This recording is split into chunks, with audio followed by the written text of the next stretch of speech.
Hello, friends. Today's topic is climate change causing a shift in Earth's axis. I'm Aditya Kedari. Let's start.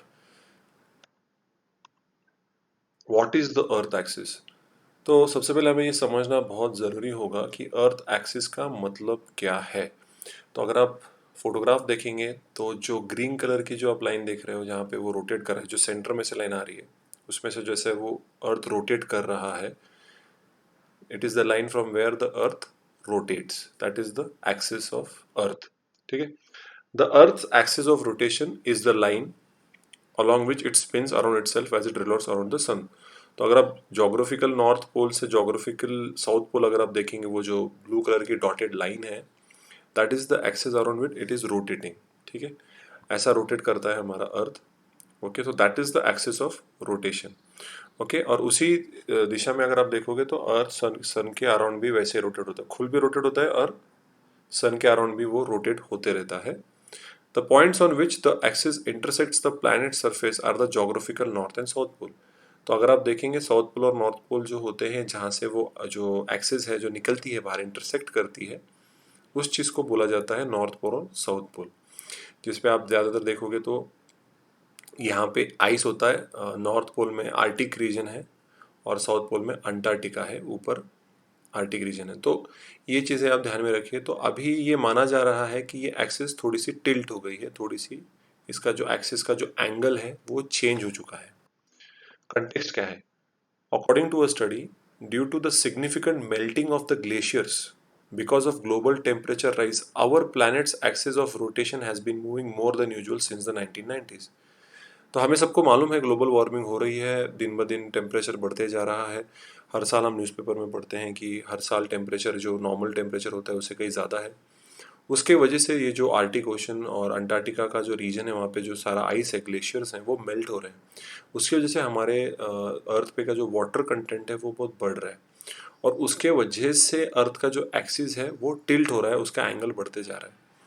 और 1990 से लेके अब तक, मतलब पिछले 3 डेकेड्स में, 3 डेकेड्स, पिछले 30 सालों में ये एंगल बहुत ज़्यादा शिफ्ट हो चुका है। इसके इम्प्लीकेशंस क्या हैं? While this change is not expected to affect daily life, हम डे टू डे लाइफ में हमें इसका ज़्यादा फर्क नहीं पड़ता है, लेकिन it can change the length of the day by a few milliseconds. कि जो हमारा जो दिन होता है उसकी जो ड्यूरेशन होती है वो बढ़ सकती है या कम हो सकती है। ठीक है। तो अगर टिल्ट इस थोड़ा सा इंडिया की तरफ अगर टिल्ट ज़्यादा होता है तो नेचुरली दिन का टाइम बढ़ जाएगा। अगर इंडिया की तरफ नहीं टिल्ट होता है तो दिन छोटा हो जाएगा, रातें बड़ी हो जाएंगी।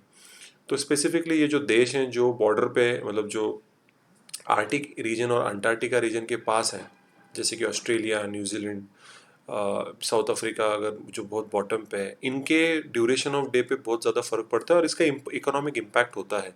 क्योंकि ज़्यादातर हम दिन भर काम करते रहते हैं और रात में हम सोते हैं, तो अगर ये डे जो ओवरऑल डे टाइम अगर चेंज हो जाता है तो उसके वजह से हमारे इकोनॉमिक एक्टिविटीज़ पे, ओवरऑल जनरल लाइफ पे बहुत इम्पैक्ट हो जाता है। बहुत सारे एनिमल्स, प्लांट्स, इनका जो पूरा साइकिल है वो इम्पैक्ट होगा लॉन्ग टर्म में।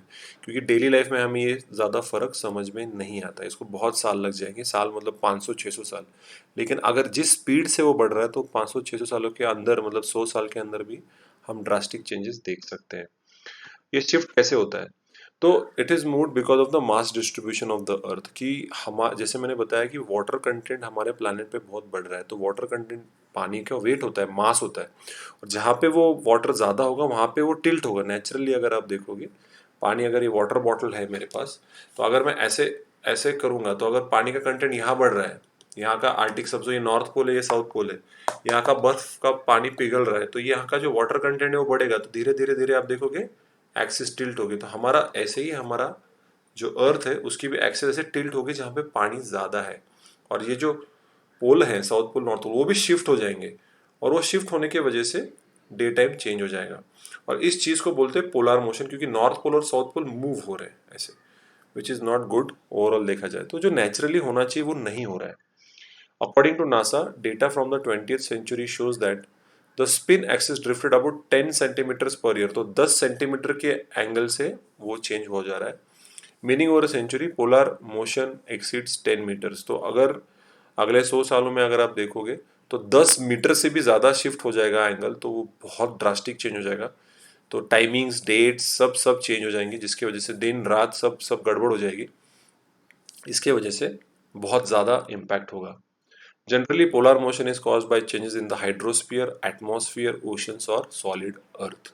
ठीक है, जो हाइड्रोस्फीयर में that is related to water, atmosphere is related to air, oceans मतलब हमारे ओशन जो Pacific ocean, Indian ocean, Arctic ocean, Antarctica ocean, और जो अर्थ का मेंटल है, कोर है, हमें अर्थ का मालूम है, सॉलिड अर्थ जो ब्लॉक है, इस पे बहुत ज़्यादा इम्पैक्ट होगा। ये अभी हमारे लाइफ टाइम में समझ में नहीं आएगा, लेकिन जो अगला जनरेशन है, वो जो कि अगले 21st सेंचुरी में अभी जो बच्चे पैदा हो रहे हैं या अगले 10 सालों में जो होंगे, और वो 21st सेंचुरी में जाएंगे, तो उनके लिए एटमॉस्फेरिक डेवास्टेशन हो सकता है।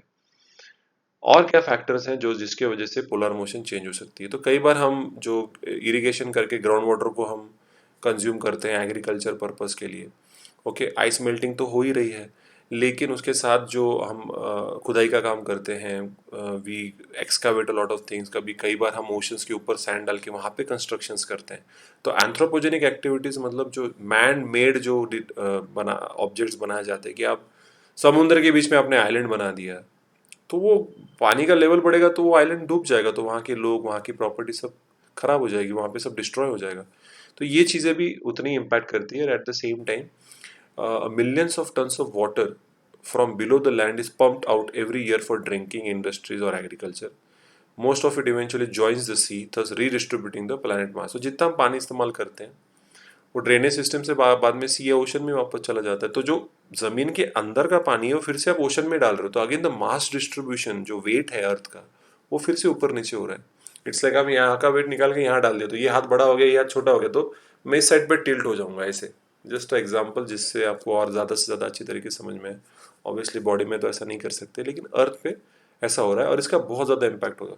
तो मैं यही चाहूँगा कि आप कि क्लाइमेट चेंज कम कैसे हो, ये प्रॉब्लम कम कैसे हो, इसके लिए हमने क्या, what environmental steps we should take, ये आपका काम है। आप कमेंट सेक्शन में सॉल्यूशंस लिख सकते हो कि what should be done so that ये कम हो जाए और हमारे एनवायरनमेंट को हम प्रोटेक्ट कर सकें। Again my small announcement, next month on 7 जून मैं सोशोलॉजी की बैच स्टार्ट कर रहा हूँ, ऑनलाइन बैच। मेरा WhatsApp number, email ID, YouTube channel का तो यही है, यूट्यूब चैनल है, टेलीग्राम चैनल की लिंक मैंने डाली है और फेसबुक का भी पेज मैंने डाला है, आप उसको ज़रूर फॉलो कर सकते हैं।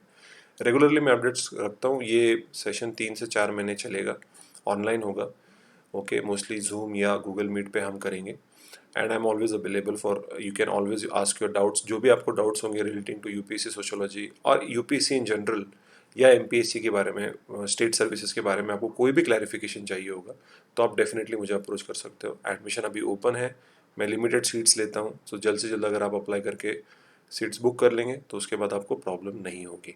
So personal guidance, paper answer writing, ये अगले साल का 2022 के जो प्रिपेयर कर रहे हैं बच्चे उनके लिए बेनिफिशियल रहेगा। और इन जनरल अगर आप यूपीएससी की प्रिपरेशन कर रहे हो और आप चाहते हो सोशोलॉजी ऑप्शन ले, तो उनके लिए भी बेहतर है। ठीक है, तो आप डेफिनेटली मुझे अप्रोच कर सकते हो। So that was the video guys, thank you so much. अगर आपको वीडियो अच्छा लगे तो डेफिनेटली मेरे चैनल को सब्सक्राइब करिए, बेल आइकन को हिट करिए, तो आपको रेगुलर अपडेट्स आते रहिए। तब तक के लिए हम आदित्य केदारी, साइनिंग आउट।